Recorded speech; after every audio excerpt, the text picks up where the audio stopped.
रंगीन पत्थर। एक चुनार नाम का गांव था जहां एक किसान विजय रहता था। उसने खेती करके अपना पूरा जीवन गुजार दिया था।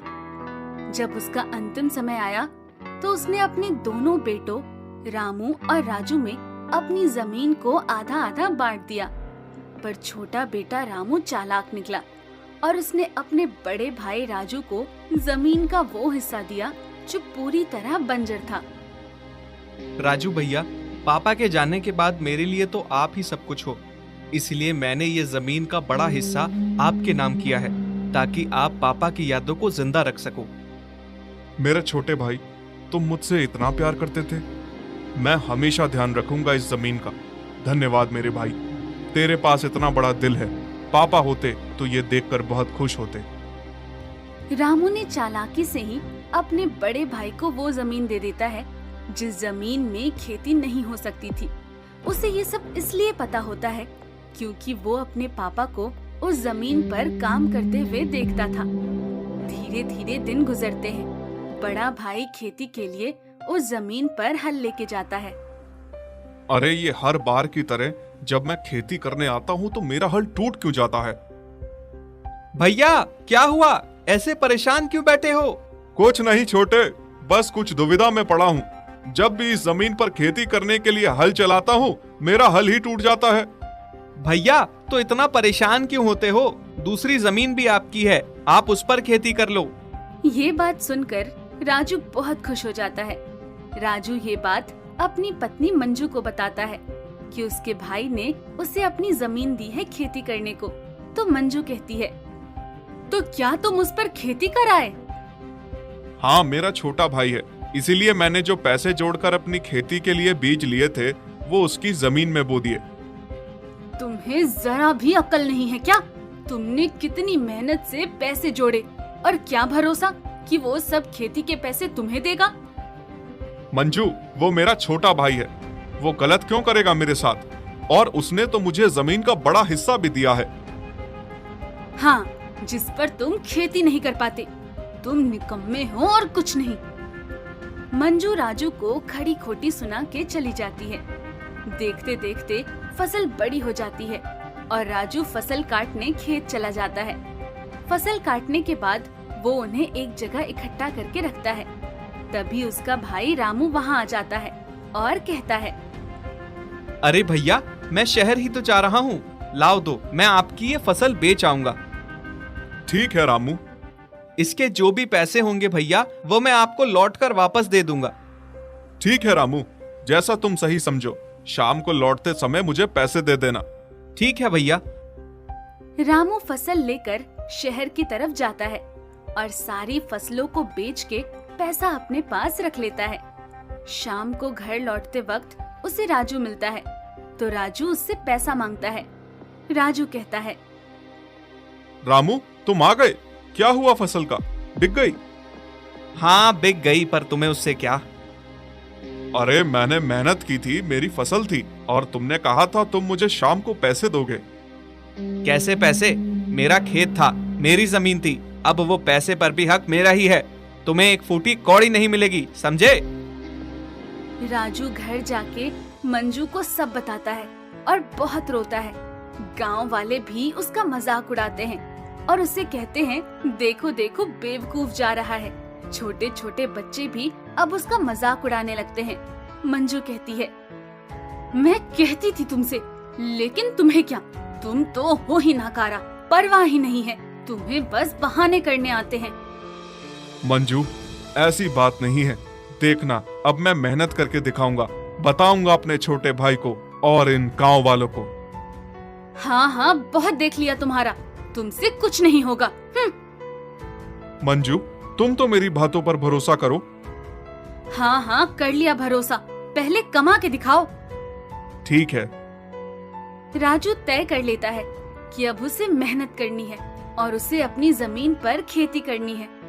राजू अपने खेत चला जाता है और वहाँ हल चलाता है।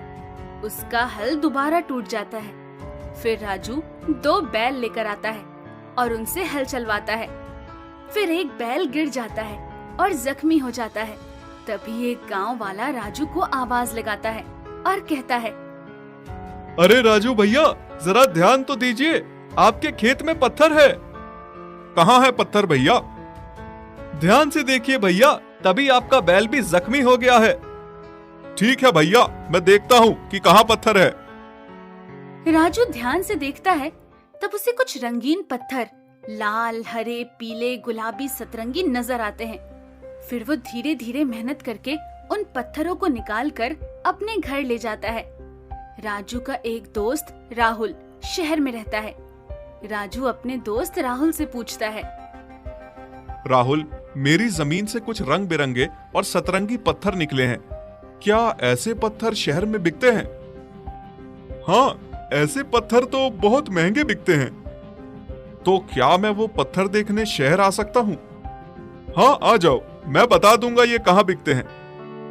राजू अगले दिन से राहुल के पास जाता है और राहुल उसे पत्थरों के बाजार में ले जाता है, जहाँ वो रंगीन पत्थर बिकते हैं।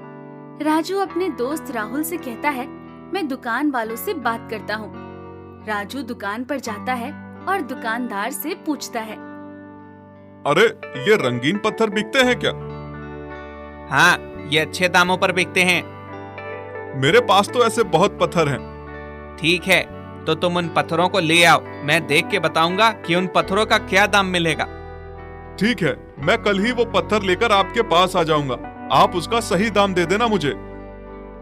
राजू उन पत्थरों को दुकानदार के पास ले जाता है और उन पत्थरों का दुकानदार उन्हें बहुत अच्छा दाम देता है। राजू आगे चलकर देखता है, वैसे रंगीन पर थोड़े से अलग पत्थर बिक रहे होते हैं जो उसकी जमीन में से निकलते हैं। फिर वो उस दुकानदार से पूछता है, ये पत्थर कितने का है? ये पत्थर तो बहुत महंगे हैं। मेरे पास भी ऐसे पत्थर हैं, क्या तुम खरीदोगे? हाँ हाँ, ले आओ। ये लो पत्थर, इसके कितने पैसे दोगे? दुकानदार उसे बहुत अच्छे पैसे देता है, जो पिछले पत्थरों से दुगना होता है। राजू खुश हो जाता है और दुकानदार से पैसे लेकर घर की तरफ लौटता है। राजू एक दुकान पर रुकता है और देखता है वहाँ एक सतरंगी पत्थर बिक रहा होता है। तब वो दुकानदार से पूछता है कि ये पत्थर कहाँ से मिला और कितने का है। ये पत्थर मैं राजस्थान से लाया हूँ और उसकी कीमत तो बहुत ज्यादा है। मेरे पास भी ऐसे पत्थर हैं। अगर मैं तुम्हें लाकर दूं तो तुम मुझे कितने पैसे दोगे? तुम पत्थर ले आओ, जैसा पत्थर होगा मैं वैसे ही पैसे दूंगा। राजू अगले दिन वो सतरंगी पत्थर लेकर दुकान पर पहुंच जाता है और दुकानदार को दिखाता है। दुकानदार उसे उस पत्थर के 3 गुना ज्यादा पैसे देता है। राजू का ये पत्थर वाला काम चल पड़ता है। राजू पत्थर बेचकर अच्छी कमाई करने लगता है। इस दौरान राजू को एक दुकानदार मिलता है। राजू देखता है वो दुकानदार उन पत्थरों को तराश कर कोई बेहद खूबसूरत रूप देता है। राजू दुकानदार से पूछता है, ये जो तुम बना रहे हो, इस पत्थर को खरीदने का कितना रुपया देते हो और ये बनाने के बाद कितने रुपए में बिकते हैं? ये तो बेशकीमती पत्थर हैं और बनाने के बाद की कीमत हीरे जवाहरातों से भी ज्यादा हो जाती है। अगर ये पत्थर मैं तुम्हें दूं और ऐसी चीजें तुमसे बनवाऊं तो तुम उसके कितने रुपए लोगे? तुम पत्थर लेकर आओ, जो भी पैसे लगेंगे मैं तुम्हें बता दूंगा और मैं तुम्हें ये भी बता दूंगा कि तुम उन बनवाई हुई चीजों को कहाँ बेच सकते हो। राजू दुकानदार के पास वो रंगीन पत्थर लेकर जाता है और उनसे बहुत ही खूबसूरत चीजें बनवाता है। दुकानदार राजू को बताता है कि ये जो चीजें उन पत्थरों से बनाई गई है, यहाँ राजस्थान में और ज्वेलरी के दुकानों में और भी अच्छे दामों में बिकेंगी। तुम इन्हें वहाँ लेकर जाओ। राजू उन पत्थर से बनी हुई चीजों को बाहर देशों में बेचने लगता है और खूब पैसा कमाने लगता है। इस तरह धीरे धीरे फिर गांव वाले भी उसको अपने जमीन से पत्थर निकालने का पैसा देने लगते हैं और राजू का ये पत्थर का काम चल पड़ता है और राजू बहुत अमीर हो जाता है।